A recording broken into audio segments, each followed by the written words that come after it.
I'm going to be wrapping up my Canadian-themed videos with one of my favorite Canadian bands, April Wine, and their fantastic discography that they've released. Come in and have a look.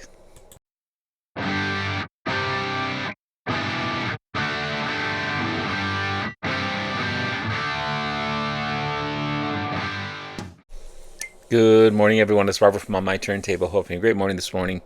It is Saturday morning, as always, a coffee kind of morning. Cheers, everyone. Hope everyone's doing well. As I said in the intro, I'm going to be wrapping up my Canadian-themed videos with one of my favorite bands, April Wine. An amazing, underrated band. If you don't know April Wine, you definitely need to check these guys out. Formed originally in 1969 in Halifax, Nova Scotia. That's where they started. They then moved to Montreal, bigger market, bigger opportunities, better recording studios, that type of thing. But again, they still kept that East Coast base. April Wine was led by the amazing and unfortunately late Myles Goodwyn. He passed away in 2023. An amazing vocalist, amazing guitarist, amazing songwriter. They only had moderate international success. They just couldn't go over that peak. They had great popularity in Canada, of course. 21 of their songs hit the top 40 singles charts. They had some international success. They had some U.S. success, but not as big as other bands like Triumph or Rush or other bands like that. And I don't know why, because they were just as good or better than some of those bands. Unbelievably, also, they never won a Juno Award, which is our version of the Grammy Awards.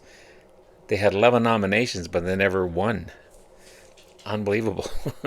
They were inducted in the Canadian Hall of Fame, Music Hall of Fame, at the Juno Awards in 2010. They won a Lifetime Achievement Award in 2009. Myles Goodwyn was awarded the Dr. Helen Creighton Lifetime Achievement Award from the East Coast Music Awards in 2003. April Wine was inducted in the East Coast Music Hall of Fame in 2008. So, they did have their accolations, but they just didn't hit that peak and make it big in the States, and they should have. I don't have all their 16 studio albums. I'm going to show you what I do have. I also have a cool 4 CD box set that I think anyone who wants to get into April Wine should start with. This is from 2009. It's the April Wine Collection. Again, 4 CD box set. You've got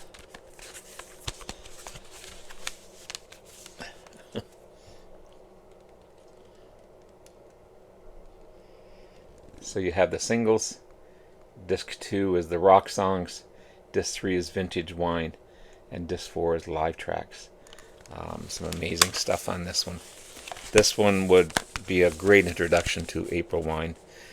Fast Train, You Could Have Been a Lady, Bad Side of the Moon, Drop Your Guns, Lady Run, Lady Hide. These singles are just fantastic. Roller, Rock and Roll is a Vicious Game, Say Hello, Sign of the Gypsy Queen. Just over and over again. I Like to Rock, All Over Town. They do a great version of 21st Century Schizoid Man by King Crimson. Crash and Burn. Just hit after hit after hit.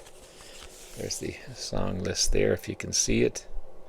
So anyone interested in getting into April Wine, I would suggest this box set for sure. And then you can decide about the albums later, but this is a great way to start. Again, I don't have all their 16 studio albums. I do have their debut album.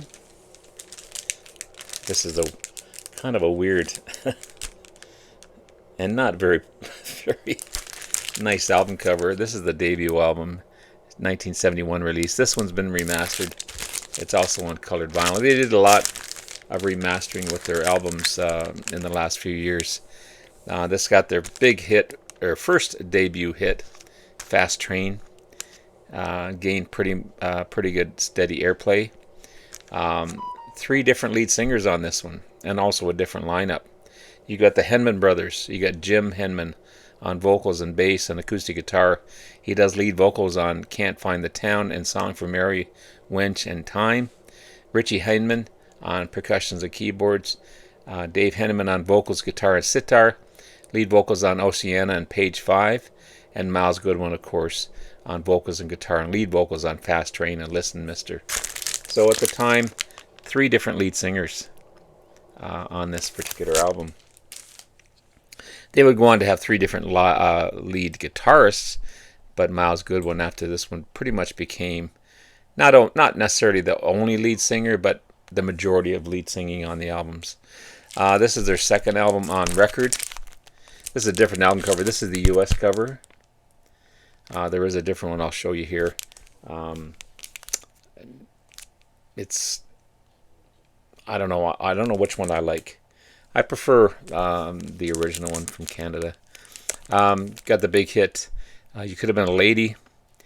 Bad Side of the Moon is an Elton John cover, but they ramped it up. And Refugee and Jim Clench replaced Jim Henman on bass and lead vocals on the song Didn't You. But great album. It's on the Big 3 Records label. Bad Side of the Moon, great cover. Completely different than Elton John's version, but really, really good stuff. It's good coffee. I just made it. This is Electric Jewels, their third album, released in November 1973. This is another one that's been remastered and on colored vinyl. This one ranks 73 of the 2000 book, the top 100 Canadian albums. Big lineup change, as the Henman brothers all left at this time, replaced by guitarist Gary Moffat and drummer Jerry Mercer. You got amazing tracks: Weeping Willow, Electric Jewels, You Open My Eyes, Come On Along, and Lady Run, Lady Hide. Really, really good stuff. I Don't Have Stand Back, their fourth studio album, released in 1975. It reached platinum in Canada. A couple of great singles out of this one: Oh What a Night, and the big ballad I Wouldn't Want to Lose Your Love, and the pop hit Tonight Is a Wonderful Time to Fall in Love. These guys not only hit hard rock songs, they did some great ballads, also some great pop tracks as well. I was positive I had it, The Whole World's Going Crazy. I searched and searched for that album, the fifth album by the band, 1976 release. I don't have the sixth album, Forever For Now, 1977 release. I don't have that one either, unfortunately. Not yet, anyway. I do have First Glance. This is another remastered version on pink vinyl. 1978 release, the seventh album. Probably their first significant international hit as far as a record or an album goes. Got the big hit on here, the Hard Rock and Roller, on this one. After the success of the album, bands started to take notice, and they started touring with big bands like Rush and Journey and Styx. They all requested April Wine to open their shows in the States, which is kind of cool for the band. That's how they got the exposure in the US as well. This is Harder, Faster, the eighth album by the band, 1979 release. Another remastered one. This is on white vinyl. Certified gold both in the States and Canada. Includes the big hits I Like to Rock and Say Hello. It's also got the cover of King Crimson's 1969 21st Century Schizoid Man on this one. The track I Like to Rock has riffs from the Beatles' Day Tripper and the Rolling Stones' I Can't Get No Satisfaction off of this one as well. But amazing album. I don't necessarily like what they did to the cover of this one, but this is my favorite April Wine album, Nature of the Beast. 1981 release, another remastered. This again on a colored vinyl. This was when they were at their commercial peak. Platinum in the US, number 24 in the charts. Just Between You and Me became their big hit, their most successful single. It hit number 21 on the charts, 22 in the Canadian charts. They did a great version of Lawrence Hudd's Sign of the Gypsy Queen, which also became a hit for the band. All Over Town, another great track, gave them airplay all over the place. Bad Boys, off the album as well, was used in the first episode of the end of the 12 seasons of Supernatural, the great TV show Supernatural. When they recap all the events that happened in the shows. So that was on there, which is, again, just helped the popularity of the band for sure. Then I have Power Play, the 10th studio album by the band, 1982 release. Includes the big singles Enough Is Enough, If You See K, Tell Me Why. They were a 3 guitar powerhouse at this time. You've got of course, Myles Goodwyn on here on guitars and vocals, Gary Moffat on guitars and backing vocals, and Brian Greenway on guitars and vocals. 3 amazing lead guitarists. Just remarkable stuff.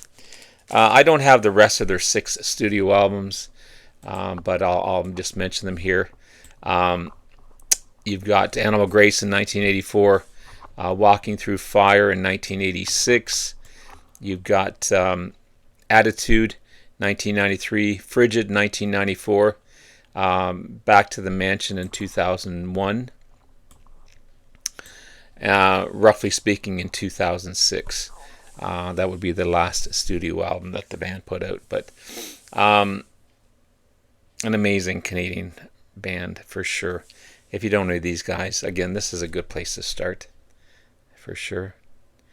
And that's it, guys. Have yourself a great rest of the day. Love you all. We'll talk to you again soon. Bye now.